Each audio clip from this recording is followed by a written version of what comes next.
I am Jim Helton, President of the Tri-State Freethinkers and Regional Director for American Atheists. I'm here to talk about the billboard campaign that we recently launched. But before I do that, I'd like to tell you a little bit about the Tri-State Freethinkers and who we are.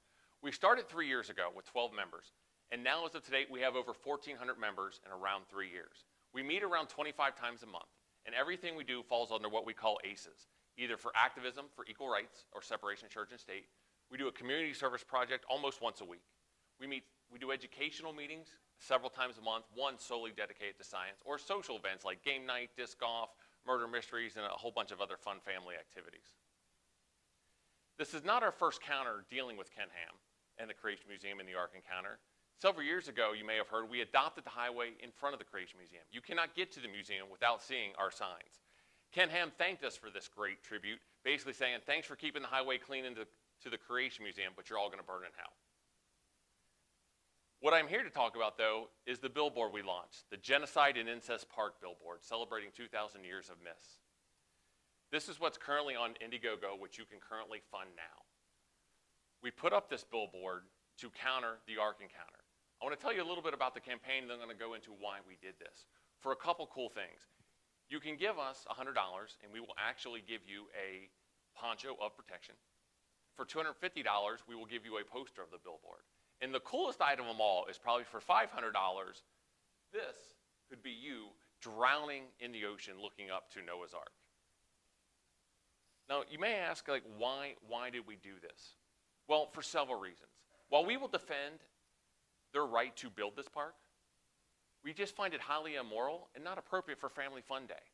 The other thing that really bothered us is they're teaching this Noah's Ark story as if it was historically true, scientifically accurate. One of my favorite comments on one of the blogs was, why are we arguing that this didn't happen? Jesus confirmed that the Noah's Ark story was true. And that's the problem we have. I mean, this is Ken Ham and the Creation Museum, the same people that say the earth is 6,000 years old. Our other major issue with this is the state of Kentucky is giving them up to $18 million in tax incentives while still maintaining their discriminatory hiring practices. And this was a sticking point for us, because I'd like to go to of how this came about. So originally, last year, we were going to do an equal rights billboard. And we had this idea to put up a billboard. And this was our billboard. It said, the main obstacle to equality is religion. Now, believe it or not, at that time, our board was pretty split on this. A third of us thought it was too light. A third of us thought it was just right. And a third of us thought this was way too offensive. So we decided, before we spent all this money on a billboard to put up, to test it at the Pride Parade. And the response we got was amazing. The cheers we got, people absolutely loved it.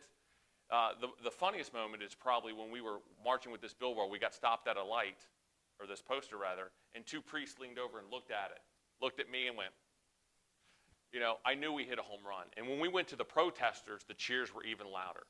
But this was before marriage equality happened at the Supreme Court. So since that happened, one of our members emailed me and said, hey, Jim, what are we going to do about the Ark Encounter? You know, maybe we should do a counter billboard. And that's what gave us the idea to switch our campaign. I'd like to show you like a first draft of the billboard of what it originally looked like. So originally, we had a drunken Noah. We had lots of animals on here. We had the T-Rex. We had the unicorn, which was pretty cool. And it was called Immorality Park, celebrating genocide, incest, and drunkenness. And think this is immoral, so do we was our tagline. We thought this was funny, we liked it, but it was very, very busy. And kind of our message got lost. So as you can see, we cut out the animals, we simplified it and changed it to Genocide and Incest Park.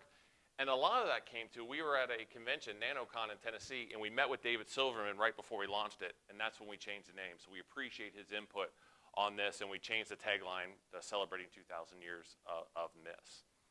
So this was kind of the creative process that we went through.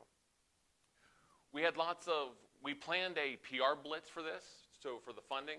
So we planned on things like the Thinking Atheist podcast. We had the Friendly Atheist blog. Andrew Seidel of FRF said he tweeted out. David Silverman said he was behind this project. We expected atheists and freethinkers to get excited about this campaign, and we knew it would be good. What we didn't expect was the regular media to get a hold of it. We knew once we put up the billboard that this would be a huge story. We didn't think, we were surprised at how much they latched onto just the idea of us raising money for this. 700 WLW is one of the most conservative radio stations in the country. We were on there multiple times speaking about this billboard with some great interviews. We also, if you type in Genocide and Incest Park, we take up the first 5 pages of Google in the searches. And this is just a small snippet of some of our headlines. But atheists propose Genocide and Incest Park to counter Noah's Ark attraction. I love whoever put this one together. Kent Ham's Ark Encounter facing new billboard protest from the Inquisitor. You know, help protest a taxpayer-funded creationist theme park in Kentucky. And if you haven't seen this video, we'll talk about this video a little bit later that we shot for this. Noah's Ark replica called Genocide and Incest Park by Atheists. Atheists to troll Kentucky Ark Park with billboards. Atheist billboard campaign trolls Noah's Ark again. You know, there's just so many news. This was Glenn Beck, the Blaze, by the way, on his. The biblical story of Noah's Ark is immoral. Atheists reveal fiery protest plan against creationist Ham's Bible theme park. The interesting part about this is a lot of these things, you know, we're claiming it's immoral. Yes, no one's countering our arguments on any of these things. And then Ken Ham's blog, Equal Rights for All But Christians. My biggest problem with this is we are not discriminating against Christians. We treat Christians equally. They happen to not like that very much, being treated equally. He didn't really respond to our claim. We claim that this story is immoral. It's about genocide and incest, which there's been no argument that it's not. Everyone seems to be glossing over this, and anybody that's had a protest or a counter that we're upset by calling it this. Celebrate and incest is immoral. Damn right, it is immoral. And that's our biggest problem with this park. It is immoral. And this is probably my favorite, because this was an underlying message. If you go back to earlier when we were going to do the equal rights billboard for the Pride Parade, and this was a big cause for equal rights, the LGBTQ Nation picked up this article, and I love their headline, Billboard Strikes Back at Creationist Theme Park. They won't hire gay employees. This was a main reason we did this campaign. We knew it wasn't the headline. We knew it wasn't what would grab the attention. But when they basically backed this up and said, and we're talking about all the points of why we were against this, this was a proud moment when we saw this picked up. And a UK LGBT community in the UK picked this up as well. We actually got funding from around a half dozen or more countries so far, and it's still going on as we speak. So here's some of our critics. What do our critics have to say? So we got a lot of great press. People thought this was amazing. It was brilliant. Even when we were on the radio, even the producer was like, for $500, I can be in your billboard? That's amazing. And he's like, wait a minute, my producer's saying, no, I can't do it, you know.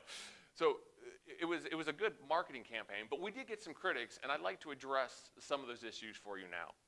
So some was that I threw the Bible. Now, and that I was disregarding the Bible and I was disrespectful for the Bible. Why have the Bible here? And the other thing Ken Ham brought out, that would I throw the Quran? I have the Infidel's Complete Guide to the Quran here as well. But I want you to understand, as I hold these books, the Bible, the Quran, I got a ghost hunter book, and UFOs. I consider them all equal. They're all bullshit. My intention when I threw that Bible was not to disrespect it. It was actually nothing more than a prop, and I threw it over here to my partner, Jen, who caught it. It was just because it was a prop to get it out of the way. Now, having that said, on the claim would I throw the Quran, if they build a genocide and incest park in my backyard, damn right I'll be throwing this book. And just because I wasn't disrespecting it at the time when I threw it, it was just a prop, I want to make it clear, I have no respect for any of these books here. The other claim is we're not appealing to Christians. You know, we heard a great talk we had a speaker come in to say the best way to communicate with Christians, how to make atheists appear normal, moral, we're just people, and that this billboard is bad for that. Well, and he gave a lot of great examples of how to appeal to Christians. You know, and we do those things, and we agree with him on all those points. We have an interfaith committee that does community service. We work alongside churches feeding the homeless and doing Habitat for Humanity and all these things. But that was not our goal here. We were not trying to appeal to Christians. The best example why we did this billboard campaign is read David Silverman's book, Fighting God. He has a whole chapter on this, and we textbook took this right from that playbook to put up this billboard campaign. We were trying to appeal to atheists and freethinkers to let them know you're not alone, that you have a local group here would support you. You'd be surprised how many people, even though we have 1,400 members in a short period of time, that didn't even know we existed. And we can prove this just by launching this campaign in a couple weeks, we have a record number of memberships that we've ever had in the 3 years we've been around, just from launching this campaign. So goal number 1 achieved. Why don't we just let them be? That was a common thing we heard from people. It is never a good idea to let superstition and for people to believe things that aren't true go without being protested against. We need to bring these up. You think, oh, they're not hurting anybody. Yes, they are. They're trying to get this in our public schools. Religion seeps into our schools under sex education. To give you an idea of that, Kentucky tried to pass the bill that said sex education had to be scientifically, medically accurate. It failed. If you look at dying with dignity, that's religious-based, where religion is seeping in based on dogma, not science or facts. People opposing the death penalty, abortion, Planned Parenthood, women's rights to health care. It is a problem, and it starts here and letting know that these are not acceptable. And that it's not a matter of what they believe. We know it's not true. It's not us guessing. We know this isn't true. Another one was, why don't we feed the homeless? We do. We actually fed the homeless twice this month alone. All of our member dues we get did not go towards this campaign. That is why we launched a campaign for people that want to support this billboard. The members' dues that we get go to support our organization and do things like the 50 community service projects we did last year. So we do these things. Children will see the word genocide and incest. This was a complaint. And my thought is, you're okay with somebody building a $100 million park celebrating genocide and incest, but you're not okay with us advertising it for them? This is my big problem. We want people to know that this is not a good thing for Family Fun Day. And if you have to have a serious talk with your child that the Noah's Ark story isn't about two animals and a fun boat ride, and you have to have a serious talk with them to tell them this is not a good story, the Bible's immoral, I'm okay with that no matter how old they are. And I think it's a conversation you should have with your children. Morality. This is the one that gets me the most, and this is why I love our billboard campaign. We are taking the moral high ground. We are opposing this on moral grounds. They say atheists are immoral, that they have their Bible, and that's why they're moral. The Bible is the most immoral book I ever read, bar none. Only because I haven't finished the Quran yet, then I might say it's the second. But for now, for personal experience, it is a horrible book. They do not have the moral high ground. The Bible supports slavery, rape, incest, genocide, all these horrible things that we can look at and know that these are immoral. We are pointing this out. We have, as atheists, freethinkers, and skeptics, have the moral high ground here, and I love to claim that and take that back from them in calling them out. The other one is we are advertising for them. Actually, that's probably a little bit true. But if we look at the benefits and what we gain from this campaign and bringing attention to what this story is and making people think about the story of Noah's Ark, if we have a few hardcore fundamentalists that say, I wasn't going to go, but now I'm going to go, I'm okay with that. But the amount of attention we've brought to this, of their discriminatory hiring practices, that this story's immoral, I'm okay with selling them a few extra tickets. This was an interesting one that brought up a lot of debate. We threw this in at the end, and basically because we stole it from American Atheist. But Noah's Ark, we have celebrating 2,000 years of myths. A number of people said, hey, Jim, the Noah's Ark story's over 4,000, close to 4,500 years old. And that's correct. It's just a myth. It never happened, by the way, but storyline, that's where it takes place. The reason we used 2,000 years was because that's when the New and Old Testament got put together. The Bible as we know it today. So that's what we were referencing when we referenced 2,000 years. We are looking for other taglines. You know, that may be changed in a final edit, but I appreciate the feedback, and we're taking that into consideration. I don't know if we'll change it, but you know, we are definitely taking it into consideration. So what were some of our goals and results? One, we wanted to, the reason we put this campaign together was to get into the press. If we just put up a billboard that said atheist and kittens, people would be pissed off. But we couldn't get any funding for that. That would be really hard to get funded. We put this into the attention where the media would take it and run with it. Because several effects happen when the media takes off and runs with it. People hear about it. People get excited, and we got funding that we could have never have gotten. We raised over $10,000 in just a couple days from this campaign. And then when the media takes it, it lets local people know other people are talking about it. Like I said before, our membership increased. We had our biggest membership ever in a month just from a couple weeks of this, launching this campaign. Secondary notes is, you know, we wanted people, we knew we weren't going to, the evangelicals, the conservatives, the creationists, we knew this wasn't going to sway them.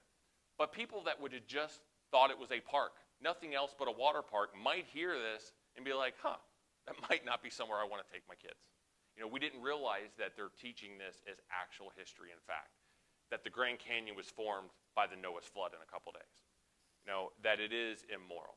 So that was some of our goals. So this was mission accomplished. Like I said, we are not trying to appeal to the Christians on this one. This was not our goal with this.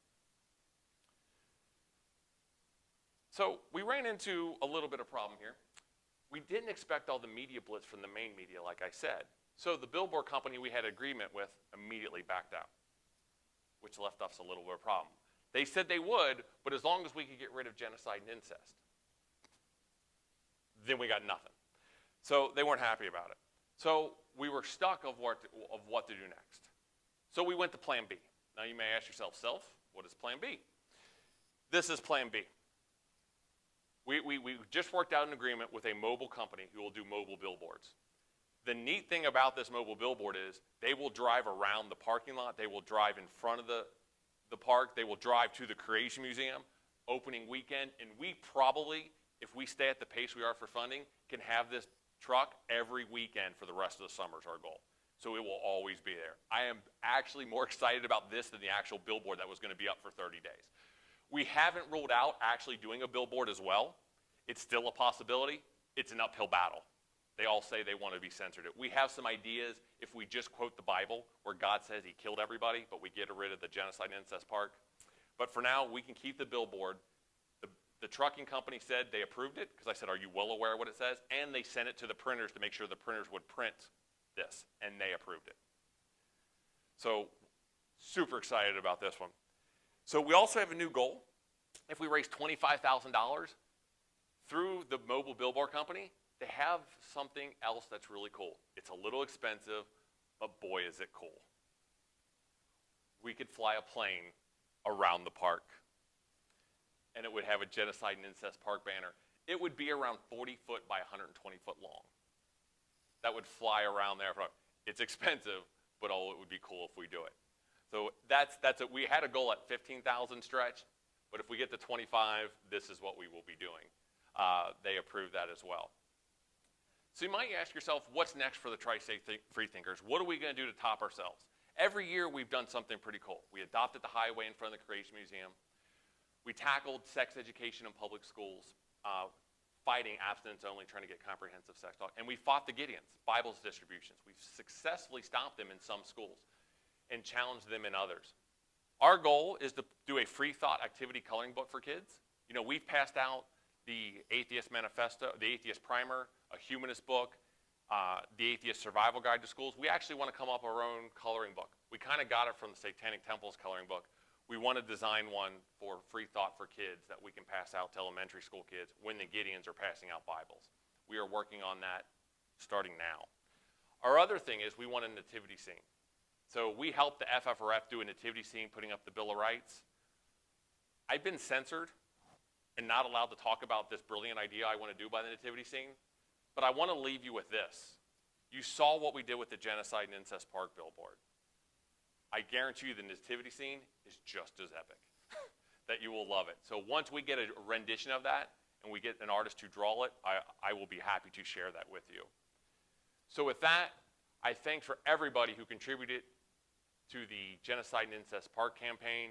We couldn't have done this without you. You've exceeded our expectations. It is still going on. If you would like to go to our website, you can click on the opening page there. It has a link to our contribution page, and we appreciate all your support.